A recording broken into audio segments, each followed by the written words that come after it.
Hey, this is Mo Lunsford at Union Grove Lumber Studios. And this is the Shed Geek. We want to welcome you to today's episode. Okay, welcome back to another episode of the Shed Geek podcast. Here on this Friday afternoon, recording with a good friend, comrade, supporter of the show. I don't know, all kinds of things. Brainiac. Thank you. Mad scientist. Jeff, I know most people know who you are in the industry, I think, but for those that maybe are just finding the show or sort of new to the show or that kind of thing, do you care to introduce yourself and a little bit about your company? Sure. So, Jeff Huxman, the founder of ShedHub.com. It's a two-sided marketplace similar to Zillow for houses or AutoTrader for cars. ShedHub is like that, except for sheds and other accessory buildings. So we started back in 2000. We're 4 years into it. Been coding since the late 90s, taught myself how to code, and found myself involved with inventory management in the shed industry. And through a winding path, I ended up creating ShedHub. So here I am. Yeah. And there's other podcasts that delve more into that story of how it all started. But yeah, it's interesting industry to be in and be a coder as well. Yeah, well, we've had you on the show a few times, and you have been an avid advertiser. And we're capitalists, so we like to support those who support us. It's pretty simple. It's not real complicated. And you said other accessory buildings. I wanted to just hit on that topic almost immediately, as we've even begun to expand the podcast into the idea of what a shed is, and almost having to mention other buildings. I mean, whether it's a gazebo or greenhouse or post frame even. I mean, getting into the barn doors and things like that. And what's a shed, right? So you're a shed geek. Well, my introduction sort of in the portable shed world, which is where I worked for quite some time before starting the podcast. But it's almost sometimes hard to find where one industry stops and another begins. And even the vernacular of shed, if you're in Michigan and people say shed and it's 80 by 220, and you're like, well, it's a different shed than what I'm thinking, but that's technically accurate, I guess. So ShedHub's even for those buildings. You can list those buildings on there, even though they're not portable and movable. It would bring traction to their product, visibility to their product. Yeah, absolutely. Yeah, so right now we don't have a whole lot of people advertising the larger buildings, but yeah, the definition of shed varies widely, and we're glad to post a variety of different buildings. Currently, you mostly just see the portable buildings on ShedHub, but there's no reason we can't post, more carports and metal buildings, and even some of these larger, buildings that get quite big.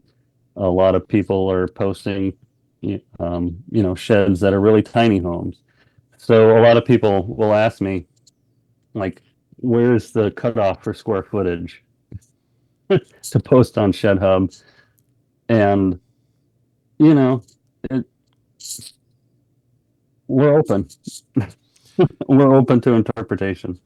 Well, and that's, I also think it's fair to point out that that's virtual inventory to an extent as well. When you think about inventory on a lot, but every shed builder or salesperson out there that's listening kind of understands that not every shed that gets sold is sitting on the lot.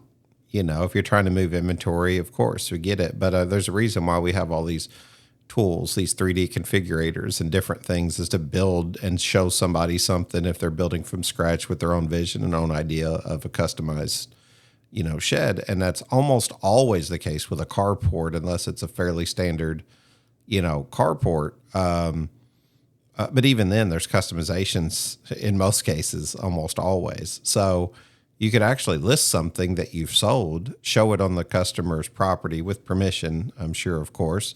And then, maybe you put something in the notes, right, that says, hey, we don't deliver this. We come here and we build it. But I mean, this is an example of virtual inventory that you could list, that we've built one just like this on a previous owner's property, so we could build one on yours too, and this is what it would cost. Yeah. And there's a few people who are doing that currently on ShedHub. They'll post sheds that they've already built on someone's property with the idea that they could build something very similar on the next person's property. So yeah, a lot of people say, I don't know if I'm a fit for your platform, Jeff, because I build on site. It's not a problem. Just get a little bit of permission, like you mentioned, from the landowner, and we're good. Yeah. Yeah. Yeah, no, it's great. So let's start at, always think about content of the show, and especially with reoccurring guests, and, in spite of the idea of having you on the show to tell people more about your product, a lot of times products just change, or things are changing over time, or new things are happening, or new analytics are happening, which are exciting because it's like more proof and validation of what's working and what's not. But let's start at step one. I want to start, if that's okay. Step one, like, how does a person go about signing up for ShedHub? What does that look like? And then what should they expect once they sign up? How does it even kind of come together? How does it happen, just on a very elementary level? Gotcha. So, we have this promotion going on through your brand and through your podcast. So to the people listening and watching, here, I'll share my screen here. We've got this website, geek.shedhub.com. And basically, you go to this website, you click subscribe, and you'll get a little form to fill out. And this is basically how you start the process. And there's this great promotion right now, $39 per month for 12 months. A lot of the features for this level plan you'll find, normally would be at the $400 a month level. This is per location, so if you want to sign up multiple locations, you just change the quantity here to however many locations you want to sign up. And you fill this out, hit subscribe, and then we have an onboarding team that will reach out to you within a business day, and oftentimes much sooner, and help get you started. And we'll show you how to log in, upload inventory, and we'll even help you upload the first few pieces of inventory and get you started. So that, in a nutshell, is how you get started. So essentially, comes out to $468 a year to use the platform. And I mean, one shed sold will pretty well break you even on most average price of shed sales. And I also want to point out, Jeff, that you don't take a fee. It's a subscription base. So you're not taking a fee. They're still keeping all of their sale. Correct. There's no commission. That's No just commission. the monthly fee. Correct. Yeah. I would almost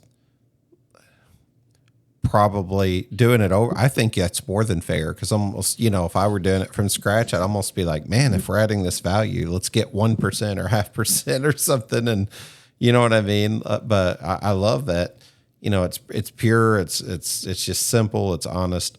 Also, I want to point out to people that, you mentioned that geek, GEEK.ShedHub.com. If you guys aren't sure where to go, if you don't subscribe to the newsletter, we send that out to over 4,000 people 3 times a week. So there's what you'll see a lot of times is that email blast will come out, and it'll have all kinds of things. It'll have a whole bunch of information on there, including a bio of today's guest when you're listening. It'll have links to listen or watch the episode. It'll show who advertisers are, and it'll have links to their website or lead form. And there'll also be digital display ads below. And those are just little clickable links for people to go to, including ShedHub as one of them. So when you click on that, it'll automatically take you to that geek.shedhub.com. This is James Price of ShedPro on Faith in Business. It is all too common for us to hear these days that business is bad, that capitalism is exploiting people. Sure, bad businesses exist, and yes, capitalism has caused many terrible exploitations around the world. But we shouldn't lose focus on the fact that entrepreneurs, like each of you, are heroes of today. Let me give you a few examples of what capitalism and entrepreneurship has accomplished over the last 200 years. 200 years ago, 85% of the world's population lived in extreme poverty. Now, only 16%. Life expectancy jumped from an average of 30 years to now 68 years. We went from a world of almost complete illiteracy to now 84% of adults can read. Globally, the average income has increased by over 1,000%. John Mackay said it wonderfully. Entrepreneurs solve problems by creatively envisioning different ways the world could and should be. With their imagination, creativity, passion, and energy, they are the greatest creators of widespread change in the world. The world needs each of you. God has called you to create. As an entrepreneur, you've experienced the invigorating power that comes from helping customers, suppliers, and investors. You actually enjoy solving problems. And success is when you can see the fruit of the work of your hands. We have been created in the image of an entrepreneurial God. Creating something out of nothing is common practice for God. That same spirit is within us as we create something out of nothing every day within our businesses. We're all called to create. It is our choice to use that creative problem-solving energy within each of us and pour it into our communities to benefit others and to glorify God. This is James Price. Thanks for listening. And like, I can almost go on a tangent there already, Jeff, and I'm going to stay away from marketing because we're talking about ShedHub today. But, you know, those email campaigns are extremely valuable because like you guys could be using those, and those are automations and things we build so that you can know who's coming to your site and measuring those through different analytics and stuff like that. So when you click on those things, it, you know, that adds value. It adds value back to the platform. So when you're looking at shopping, you know, it serves like an online magazine, essentially. You go there and you can click on it and find out all the information you want because we link it that way. And that's just sort of what the digital world does now. And that's your world, Jeff, the digital world. That's what you're doing. Got to interview you a few times. You were one of the first ones to reach out to us to interview. Got to sit in with our friend John Ross, who used to work at Amazon, and we got to interview him together, who's wrote a book called The Amazon Way. It's excellent. If you haven't read it, go listen to it. So that's the process. That's how you get there. That's how you get on it, save some money on geek.shedhub.com. Go click on the link, just type it into your URL, go sign up for the newsletter, whatever it is. If you don't know how to sign up for the newsletter, go to shedgeek.com, call me, text me, email me, chase me down, whatever you got to do. But now what's it look like, Jeff? Moving from that point on, what's your value proposition? Why should I be on ShedHub? So we're just a very, very visible platform. Here, I'll share my screen again. So this is a screenshot from a tool called Google Search Console. Mm-hmm. And basically, this measures how many impressions we're getting on Google search and how many clicks we're getting from Google search. And so an impression on Google search is your information visible after someone searches for something. So if someone searches for sheds near Baker, Louisiana, there's going to be a bunch of results. And if ShedHub appears in those results, that counts as one impression. And there's a million ways to search for a shed. I mean, there's all types of keywords and key phrases and things like that. And so Google is just keeping track of any time anybody appears in one of their results. So for ShedHub, during the month of May 2024, we had 1.39 million impressions. That was a new record for us. And during that same month, we received 33.4 thousand clicks from those search results. So really the reason to be on ShedHub is we're very, very visible. And the feedback that I get is people who find us on ShedHub and then reach out to your shed company in turn.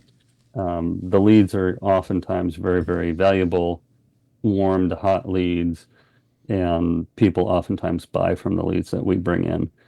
So that's the value we bring. We're just a very visible platform for people to find your products. Now, let's get into the weeds on that a little bit. Being visible through keyword search. This is so we've had people reach out and say, "Hey, I'd like for you to build a website." By the way, can you go ahead and make sure that website shows up first on Google?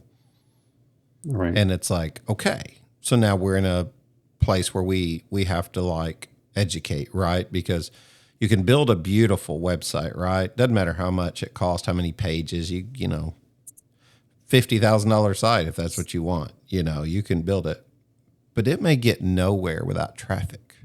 I mean, it'll have some organic traffic, but then developing SEO, search engine optimization, is literally that optimizing, getting eyeballs on the website. That's what you're trying to do. And you're trying to do that via a search engine. And obviously Google is the, you know, top of the top of the line when it comes to if you're going to be visible. Now, but you can do that through several different keywords. And without giving away the secret sauce of Jeff Huxman's, you know, wonderful, you know, SEO presence, break that down just a little bit for people to kind of understand, like how people are looking sheds near me, sheds for sale near me, sheds in X town, whatever you want to name your town. Sure. Break that down just a little bit for the, you know, for the person who's like, I don't get it. How does that work? Yeah. So there's lots of different ways to search for a shed. So someone might just type in the word shed and you'll get a certain results for that. Shed, if you're in England, the word shed means a parking garage. So that's totally different than a portable shed. There's sheds like deer antler sheds. So there's less, the smaller the word, or the smaller the search phrase, the less context there is. And you're competing with lots of other things to get attention when the search term is smaller or less discerning. So if you as a company are trying to improve your search results, you try to expand the number of what we call long tail keywords because they're easier to compete on. So it might be sheds for sale near a particular town, or a particular brand near a particular town. And Google's going to pick up on which town that person is searching from. So even if you don't explicitly say in the search result, in your search query, hey, I'm in Houston looking for a shed, Google can oftentimes tell based on your IP address where you're sitting and is going to give you results relevant to that. So basically, SEO is a game that takes a lot of time because you're trying to figure out how Google thinks and behaves and presents results. A lot of it they tell you in vague terms on how they operate, but there's a lot they don't tell you. And so there's a lot that you can learn just by doing SEO for years and years, like our team has. Hey guys, it's Gary, and I would like to personally invite you to the Shed Sales Summit this September 25th from 8 to 10:30. It's going to be in Grand Rapids, Michigan at the Shed Builders Expo. There you're going to be able to network with some of the top sales professionals in the industry. Also hear some presentations from leaders in the sales industry on how we can grow our team and increase our sales. There'll also be a time where you can get your questions answered, those hard questions that a lot of people don't like to answer, but there's going to be a board that's going to answer those questions live and in person. Tickets are only $29.95 and are on sale now at ShedSalesSummit.com. But hurry, there's a limited number of them. Remember, it's ShedSalesSummit.com. SEO is one of these things where it takes a lot of time to get noticed by Google. Mm-hmm. And then Google can reward you very well over time, but it takes time. And a lot of people don't have time. So you might want to sell sheds right now. Like you need to hit a quota, you want to get shed sales, paid advertising might be a better route for you. So SEO is more of a long-term play to make sure you're visible and noticeable for a long period of time. And when you say paid advertising, essentially you're getting into the more common PPC, Google ad campaigns, Meta ad campaigns, and then there's a whole lot of conversation around that.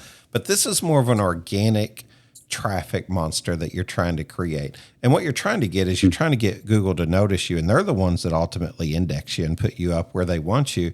And they do that based on a multitude of things, right? And what essentially they're saying is, hey, we are a search engine. When you're at home, you don't know the answer, you say, go Google it. Well, depending on what you Google will determine the results you get. So if you say sheds, you'll get a multitude of different things. But if you say sheds near me, then you'll get a whole different multitude of things, right? Like you'll get, it'll be a more refined search. So that's why when someone says, put my website up at the top of Google, the guy I'm with now, he's already got me there. It's like, well, let's investigate here a little to see if you are there or not. Right. It depends on the keywords. So it depends on the keywords.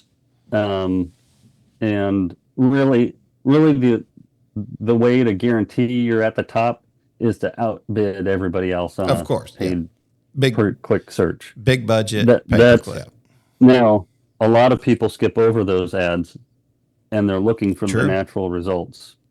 So it's good to do both. Yeah. I can't advocate one over the other, but it takes a lot to get people's attention on Google, and having a suite of tools at your disposal to help you with your marketing is important. Well, and we like to tell people, 50-50. It's good to have a good good paid campaign going, but then it's also good to have, like we've seen some of the hottest leads from some of the companies that we work with that's got good organic long-term SEO going. But I mean, you got to constantly update. You've got to constantly stay on top of it. But like you figured this out, and I know you get nervous when I say these things, but like you have figured this out to get ShedHub to show up all over the place. Phone calls I get all the time now are like, tell me more about ShedHub. I'm like, well, what do you mean? And what they're really asking when I get into the meat of it is like, every time I search something or different searches, I find that like mine will be like number 4, number 5, but ShedHub's always like number 1 or 2 or 3 or 7 or 9 or whatever it is. They're always seemingly on the front page of most every search in almost every city, which means without using an SEO service, by just signing up, if your website's not performing at a high level or indexing at a high level, you're automatically getting more visibility for $40 a month. So if you list your products on ShedHub, you get a boost from that. But then also we actually provide links back to your own website. And so Google also keeps track of which websites are providing juice to improve the ranking of other people's websites. And oftentimes you can find that ShedHub is providing this link juice. we provide SEO value to these other companies to help improve their ranking as well. Yeah, so it's not just being ministered to, it's ministering back, right? Like in the, Oh, you know yeah. what I mean? Like you're not just getting help, you're actually helping them and their website perform as well. So like you're not trying to take their website out. The idea is, like you said, you want their buildings to be seen on their website, your website, and any other website. And there's a couple different ways to do that. You can do that on the brand builder, which we'll need to talk about if somebody chooses to use that. But essentially, Google has all these things to choose from based off of what you search on who they want to recommend is the most reputable place to find that. And like, if they are recommending ShedHub is a top source in multiple search queries among multiple cities across the United States, that's essentially saying, hey, we recognize this website gets a lot of traffic. But what about the other side of this, Jeff? This is the thing that gets me. What about the other side of this? What about people find it there and they see ShedHub, but they don't use the digital platform thoroughly through the purchasing option? What I mean is you get them the lead, but the person does what we're all more comfortable with, is just seeing the phone number, calling the person up, and then a possible sales situation occurs where they end up selling the shed. But there's no like proving that the lead was generated by ShedHub. And that happens quite a bit. So yeah, we post your phone number right next to each piece of inventory so people can call, pick up their cell, tap in the number, call you. ShedHub won't necessarily get any sort of credit or recognition for an assist in that sale, unless you ask explicitly. And salespeople aren't going to bug them with a lot of those questions because they're looking for the sale. Yeah. It just slows down their process, maybe. Yeah. I think there's a lot more leads that's happening that maybe are even hard to identify.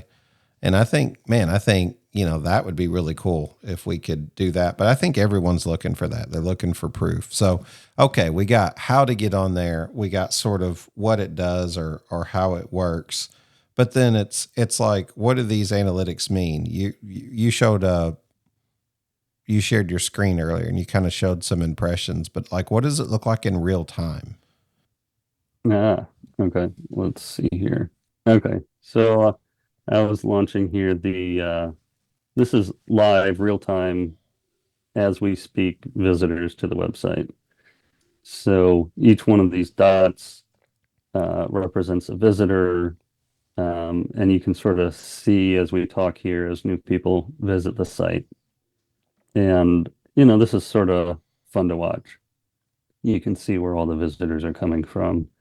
And you can sort of, if you watch this long enough, you can sort of see where a lot of the activity is. So this is fun for me. So what we're seeing, for those who aren't viewing, there's a graphic on that says the number 5, and it says active users in the last 5 minutes, and that number will rotate. It'll go 5, 6, 7, 8, 9 down, back and forth, constantly bouncing, measuring that activity. And then there's 23 active users in the last 30 minutes. But this is like the way it looks 24 hours a day because there's people staying on it.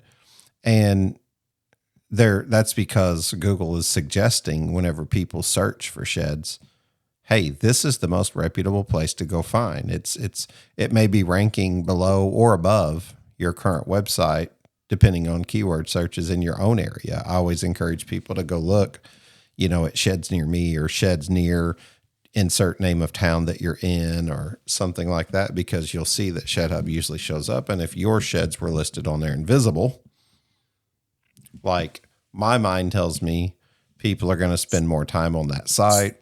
Even if they leave that site, they may end up going to the actual company's website. So like you're still capturing them. And that's really what you want, right? You want to be showing up constantly whenever people are. It's the same with reviews. We just did, this podcast with Liftify, and it's like, that's the whole purpose of reviews is we're trying to like get you shown as the most reputable place to be able to purchase a shed in your particular area. You're just showing people that nationwide. Mm-hmm. Yeah. Hello, shed sellers. Did you catch the latest Real Work Labs interview with George Converse? If not, don't miss this value-packed episode. Head to Shed Geeks Podcast YouTube and search Real Work Labs. George and the Real Work Labs crew are riding the wave of Google's latest updates, taking your digital presence to the next level. We're tech artisans crafting your neighborhood brand voice for shed sellers like you to stand out, gain trust, and get found online. Our software will easily capture your work snapshots, videos, weave your craft's story, and get reviews all in one virtual experience. Our innovation goes beyond getting found for your business location, rather getting found for your work locations. Reviews intertwine with their corresponding job sites. When potential customers seek local expertise, you're the proven solution they'll find. It's high time to map your reviews and showcase your beautiful work in a meaningful way that builds trust in customers' neighborhoods. Ready for the journey? Visit shedgeek.realworklabs.com or call George today at 480-787-7575. Real Work Labs, elevating your trust, increasing your conversions, and getting you found where you work in the neighborhoods you serve, one shed at a time. I don't know. I hope I broke it down. I hope that makes sense, because I'm not sure if we'd done that the first time. And I get a lot of these calls, and I'm like, next time I get Jeff on here, we got to go through that system. Tell me about the brand builder. Like, for those who are trying to make sense of that. Sure. Like, what's that look like? Because you're going to be way better at explaining that than I am. Sure. So the brand builder website is something that sort of evolved because people wanted a way to share their listings, but they didn't necessarily want to share a link to ShedHub. I mean, ShedHub's job is to provide you with leads. We're not necessarily looking for your website to bring us your customers, because they'll get distracted potentially by other pieces of inventory that aren't yours. So it's really our job to push out leads to you. And so for the people who wanted to be able to share the inventory on ShedHub, but sort of keep that internal to their company, we created something called a brand builder website, which is a very, very quick website. It's a home page, another page that lists all your inventory that you have on ShedHub, and then individual pages for each piece of inventory for people to look at. So you can share those individual pieces of inventory through text message or email, have people look at what you've currently got, but it's your branding. It's not ShedHub's branding on that page. There's a little, powered by ShedHub at the bottom, but it's your branding on that page. People know that this is your stuff, and they're not going to be distracted by other people's listings. So it's a very useful tool. It actually helps your company with SEO. We can launch these brand builder websites, and Google picks up on them very quickly, and it'll bring you extra link juice and extra visibility for your company in your area. So, and here I'll share my screen again, and this is an example of a brand builder, Metro Portable Buildings. You can see we're on their inventory page, and it's just a very simple list of all the inventory they've got for sale, and then from there, you can click view more, and you'll see just one piece of inventory. So you can, if this was your website, you could share this link and share it with your customers, and they could see some of your products from wherever they sit. They don't necessarily have to come out to your lot. to start shopping at your location. They can see what you've got for sale. And these sorts of tools are very, very useful for people who do start their shopping journey online, which a lot do. Mm-hmm. They can shop from the comfort of home, see something that interests them, and then, maybe that person lives 45 minutes or an hour and a half away, and they're trying to make the decision in their head, should I put that time and money and effort to drive out to visit this lot? Posting your photos like this and sharing your inventory sort of builds confidence in people to actually come out and make that effort because Mm-hmm. they see something that interests them. And I've heard stories of people driving hours and hours to come visit a lot because they saw something on ShedHub Oh or a yeah, website like for one of these sure. brand builder sites. Travis Yeah. Beachy gets it all the time from his TikTok account. I think it's awesome. I love what the guy's doing. But I noticed something else on here too. I noticed that, beyond getting the information for here too, you've got like a 3D tab embedded in Yeah. the brand builder too. So like if people are like, well, maybe I want to design something, and then bam, next thing you know, you're capturing that information because they become a warmer lead as they take the time to fill out their information, enter that data in, and then build a shed and even request that someone reaches back out to them. Yeah. Actually, so yeah, this build your own custom shed. If you have a 3D configurator, 3D builder that you already use, we will link to that at no additional cost. And actually, other companies have told me that they've looked at their own analytics, and the single biggest source of 3D configurator leads originates from ShedHub beyond their own website. So it's like their website is number one in terms of providing leads through the 3D configurator, and then ShedHub was number two. Mm-hmm. So that's very encouraging that there's a lot of people that click this and start the process to interact with you. Well, we've seen the value in it just in running PPC ads specifically towards getting customers to do that. And then, once you capture that data, should they choose to give you their name, phone number, zip, whatever it is, you're able to do follow-ups. And of course, it just goes down this whole big old rabbit trail where you can create, automations and, drip campaigns and things like that. And it's, sometimes automated responses for the manufacturer who's so busy that they don't have time to follow their leads, right? These automated responses can happen. So it becomes, not all tech is bad, and when it's working, it's really helpful. I mean, there are times where, Jeff, things break. It happens. Sure. What do you guys do whenever that happens? You panic? Oh, absolutely. But you also solve it very, very quickly. Yeah. I think the level of panic and the speed at which something gets fixed or sort of go hand in hand. Yeah, for sure.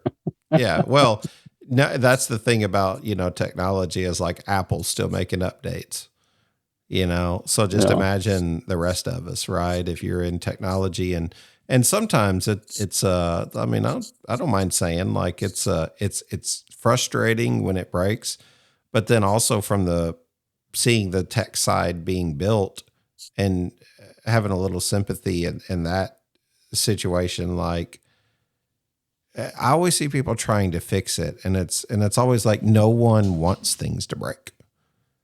You know what I mean? Mm-hmm. Like no one's, so you're trying to fix, that quickly if something does break. But I've also found communication matters too. What our favorite thing to tell people is if you're having an issue with our service, don't run and tell everybody, tell us, because everybody else can't fix it. We can. Facebook can't fix it. Why are you on there telling them? Tell us. On the contrary, if we're doing a good job, tell everybody. Right. We want them all to know. But and I think that a lot of times that's, when we try to police different groups and private groups and conversations and things like that, I want good, real, free conversation for at least any of them that we oversee. But then at the same time, like we also want to make sure, wait a minute, that doesn't sound like that company. Let's address that. You know what I mean? Because I know the owner over there and, if they knew this was being said, they'd have a good response to that. So we always try to keep that careful, try to be fair on all those things. Managing your rent-to-own contracts just got easier with RTO Smart. Designed by leaders in the rent-to-own storage industry, RTO Smart was handcrafted to enable you with the tools needed to manage your own contracts your way without using a third-party rent-to-own company. RTO Smart is your one-stop shop, allowing you to generate contracts and manage customer accounts from start to finish while maintaining simplicity and flexibility. Call us today at 316-618-9396 or visit our website at rtosmart.com to schedule a live demo and discover why RTO Smart may be right for your business. Dude, I love what you got going. I love what you're doing. I'm not a techie, brainy person. In some circles, some people might say, I don't know, you got it figured out. I'm like, well, I surround myself with a lot of people smarter than me. That really helps me out. Yeah. But in the world of the digital storefront, something like this, an e-commerce platform, which, a lot of people don't realize you can check out completely on this system. They can do a full checkout. Mm-hmm. Something I wanted to talk about that was important to me to talk about was in being able to embed the code onto someone's website. And the reason that's become particularly of interest for me is just from the amount of websites that we've been building. Sure. One thing that people almost say immediately is like, who do I use here or that or another? And you try to be fair to everybody. And I'm like, well, first of all, what you're looking for is, already built. So if they're like, we need all of our inventory on our site, and they're worried about having to go in and make all these changes on the back end to the site, I'm like, why aren't you just linking to ShedHub? And they're almost same question every time. What do you mean? Well, for the real techie people out there, they'll already know the answer to that. But for those who don't, how does that work, Jeff? Like, how do I go about doing that? Why would that be important? Sure. And what if how does it update? It's on my website and it's ShedHub. So how do those two connect? That doesn't make sense to me. Sure. So I'm going to try to talk at a level. You're gonna dumb it down for me. Just say it. You're gonna dumb it down for me. You're not gonna hurt my feelings. Okay, I'm gonna dumb it down. And if it still doesn't make sense, I apologize. Okay, very good. So we have what's called embed code, and it's like this little snippet of code that you copy and paste into your own website. And through the magic of code, this snippet of code is going to talk to the ShedHub server, say, hey, bring me all this inventory that's on ShedHub for this particular company at this particular location, and display it on this website right in front of me. And so the nice thing about this is your inventory that you posted in ShedHub is going to automatically display on your own personal website under your brand with a snippet of code that we provide you. You're going to need a tech person to install the code for you, but it's not a complicated tech job. It's copy and paste if they know how to do that. And so the advantage of that is you go into ShedHub, you're updating inventory there, it's going to update on your website as well. So the two are synced instantly. So if it's a certain way on ShedHub, it's going to show up the same way on your own website. So that's the advantage of it. And it's sort of like the brand builder. It puts the content of ShedHub, your current inventory, on your own site, under your own brand and brand identity. And people are just looking at your content there on your site. So that's what's nice about this embed code. So if this is something that interests you, call me, I'll talk to your tech person, and we can make it work that way. Yeah. No, very good. I think I followed you for the most part. I got you. I'm with you. It's become of, like I said, particular interest just because we've had. I feel like I've had just an unusual amount of people ask me a couple of questions, and I'm like, man, it's $480 a month. I mean, $480 a year. You know, like this is pretty simple. Sign up for this, and it's going to automatically update as you go in to make these changes on your site. So like you're not having to try to figure out a website, because a lot of people will figure, oh, this is going to be difficult to figure out this website and getting into the back end of this. And I'm not a real techie person, but some of these things are they're fairly simple. They're fairly simple, and you can a lot of times make updates on one program that will just disperse across many. And like that's the value that you bring to the table, is being able to understand that and help make that happen. I like this pace that we took at today's episode, because we got into the weeds of ShedHub a little bit, and I know there's so much more. The analytics are super important, because you understand those analytics at a different level. And one thing I want to continue to point out is what you say all the time, is it's a two-sided marketplace. You got to remember, like, we're trying to reach through marketing efforts. You're trying to reach customers to get to the site, but then you're also trying to get manufacturers or dealers to sign up on the site. And then one of the best things they can do is then in turn around and share that as well to their customers through their social media platforms, through embedding a code on their site. It brings a lot of value to your platform, just the same as you do as you go out and like try to get in front of the public. Absolutely. Hard to believe. 3 years now. I think you reached out. Four. We're going into year 4, so it's been probably almost 4 years since our first discussion. So we're averaging about a podcast a year. I don't know. Maybe we need to get you on more or something like that. Well, obviously we've done the expansion. We've brought on Sam and Susan, and they're doing some cool stuff. And I still say, like, I wish this was a tool that was available for me when I was selling regularly. We just didn't have a lot of that. And I really like it. What else is Jeff Huxman seeing in the shed industry? I'm curious. Let's get away from ShedHub. Enough talk about it. Okay. You done promoted your company this whole podcast. Good for you, buddy. But what else are you seeing? What's on the horizon? What's on your mind as Jeff Huxman, and where you feel like the shed and shed related building industry is just going, or where's it sitting at right now? What are you seeing?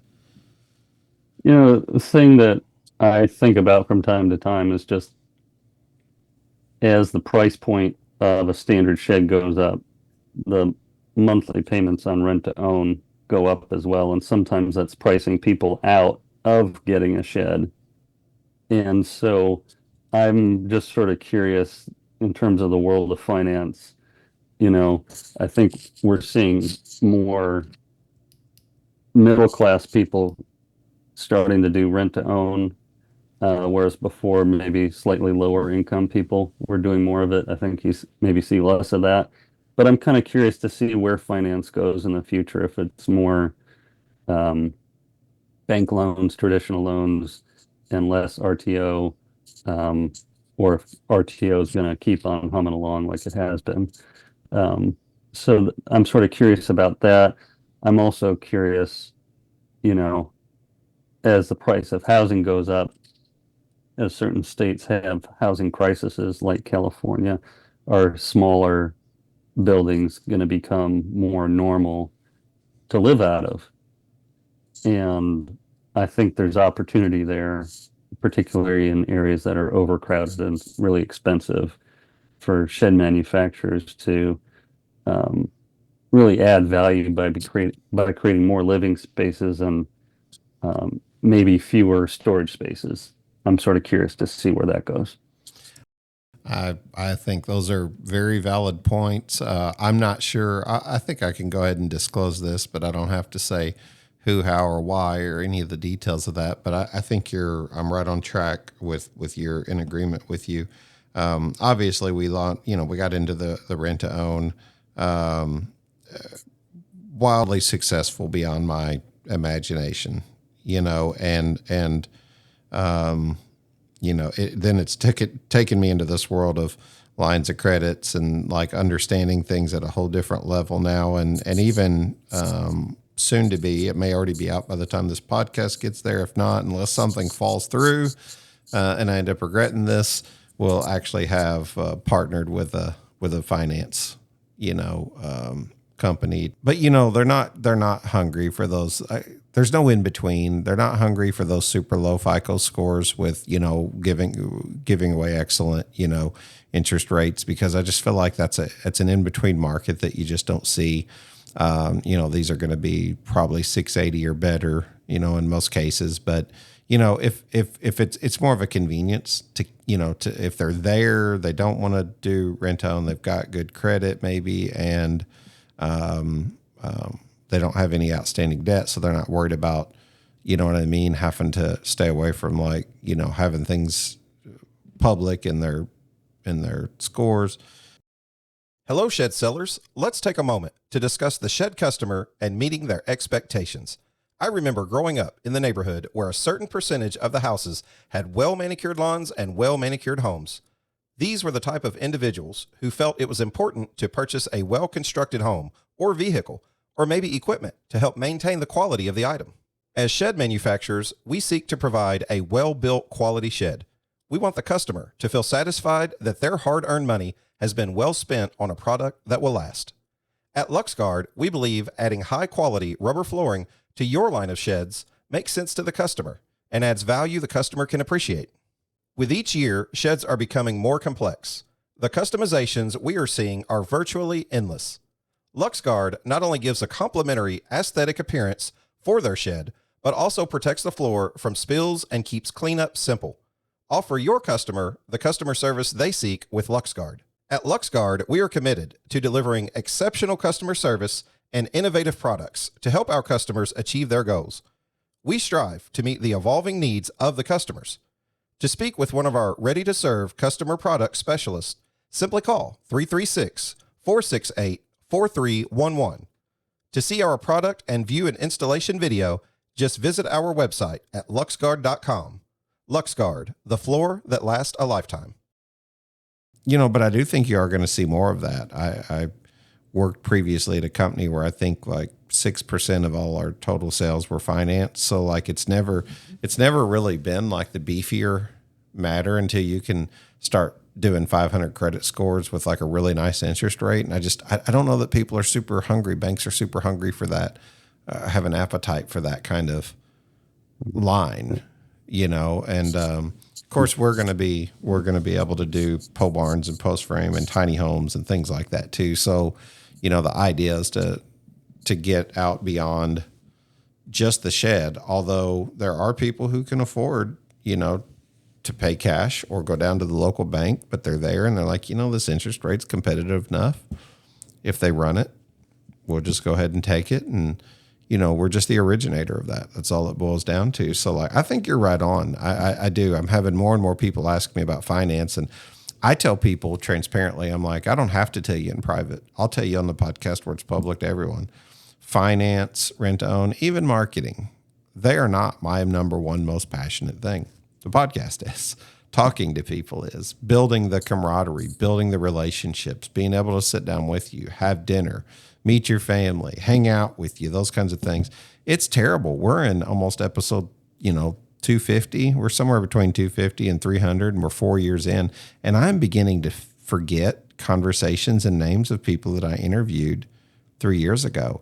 And I don't think you know what that does to a guy like me. It's awful whenever I go to the Shed Expo and someone's like, yeah, we talked before. And I'm like, oh, I sound so stupid.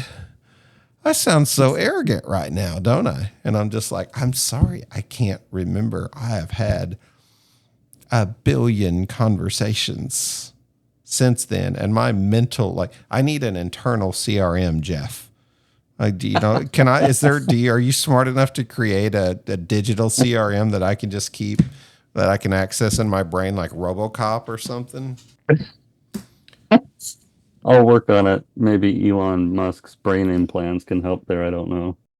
I feel so embarrassed, whenever I talk to someone and I can't recall the name, because typically the conversation will come to me quicker than the name, because I try to find out what they're passionate about, and those are the things that matter, probably more so than anything. Jeff, I didn't do this on the first 2 episodes, but I'm going to give you the chance to play host like everybody else gets a chance to, and ask me a question or two.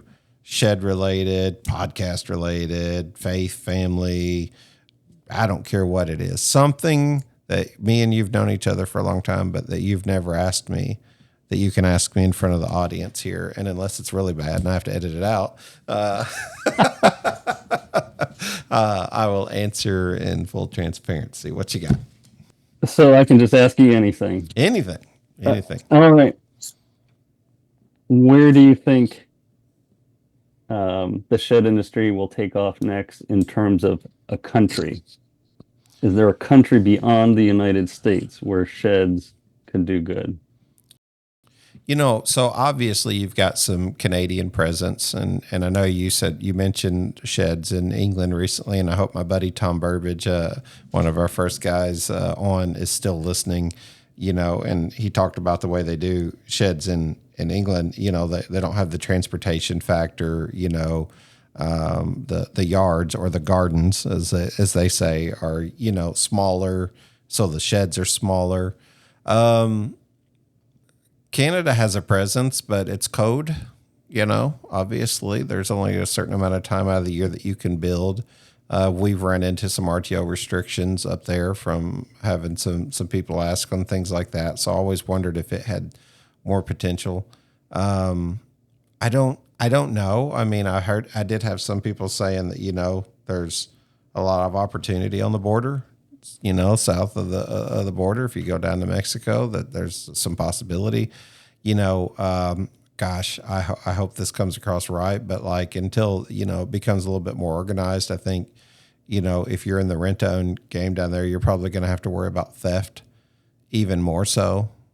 But that's already happening in the world of RTO, even here in America in particular spaces. There are people who are stepping out of certain states and areas and stuff just because of the risk of theft rings and organizational theft, and just not just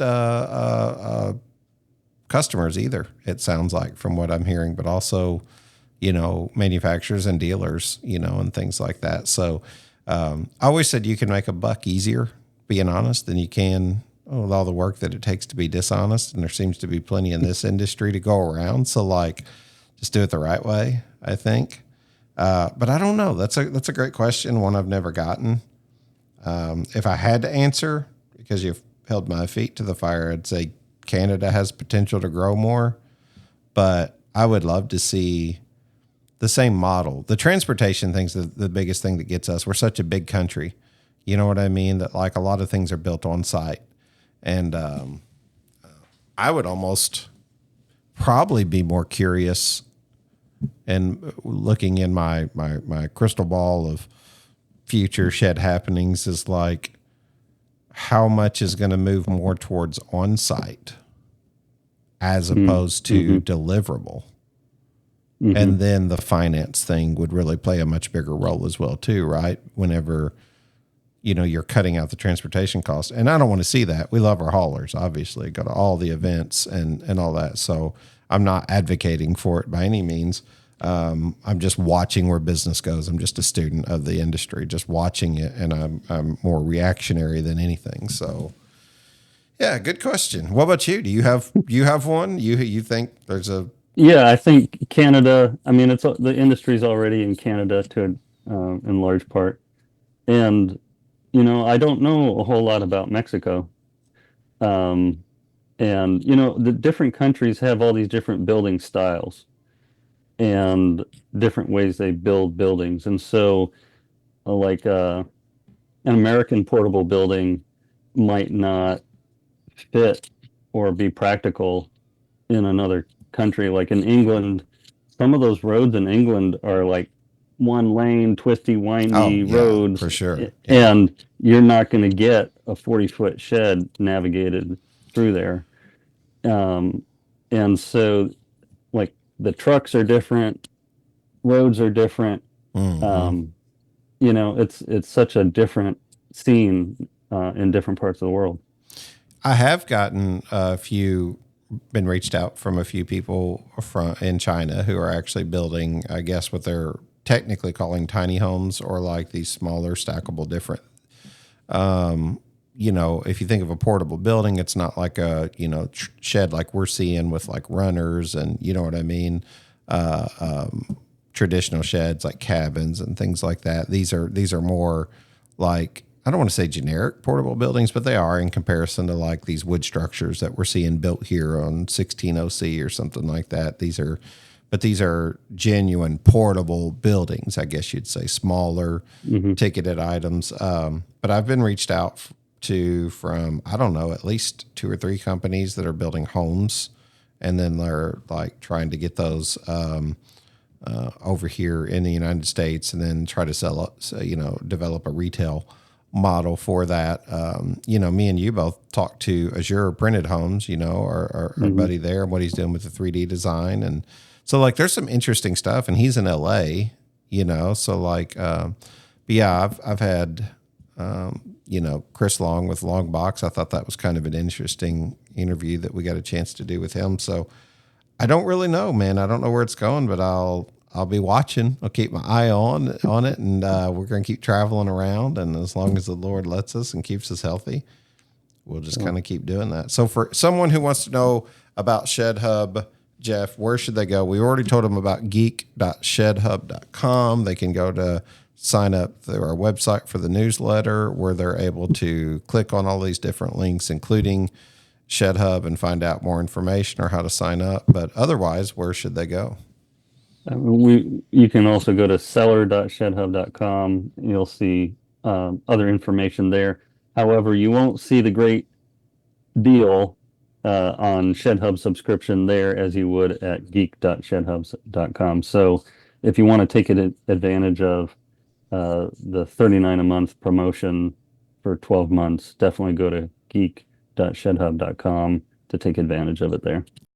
I love to save people money. I love it whenever other advertisers want to save people money through the platform. We appreciate it, and it increases our value. We appreciate you and your commitment to the show for all this time, and just glad to know you as a friend. We've become buddies over this last 4 years Absolutely. now. So. Yeah, absolutely. It's great knowing you. I feel like I haven't prayed in a little while on the show, and I always try to keep that front and center. You okay with me closing this out? Absolutely. Just in prayer. Lord, thank you for this day, this opportunity, and this continued friendship. Lord, I ask that you'd continue to put folks like Jeff in my path, where we can have these long-lasting friendships that are apparent and visible to others, as an example of like who we stand to be as a company, who Jeff stands to be as a company. We appreciate those because they matter so much. Iron sharpens iron, and we just ask that you'd bless Jeff as business, for him to see increase in all that he does. The doors will be open so that he'll have the opportunity to succeed in all of his endeavors, and keeping you and your will primary in that opportunity and those chances that we get to build our business. We thank you for it. We thank you for your son. In Jesus' name, amen. Jeff, Amen. Appreciate you so much, Shannon. My friend. Dude, it's always good talking to you, and wish you nothing but success. You as well. Thank you so much. Hey, this is Mo Lunsford in sunny Union Grove, North Carolina, and we want to say thank you to all the guests and listeners.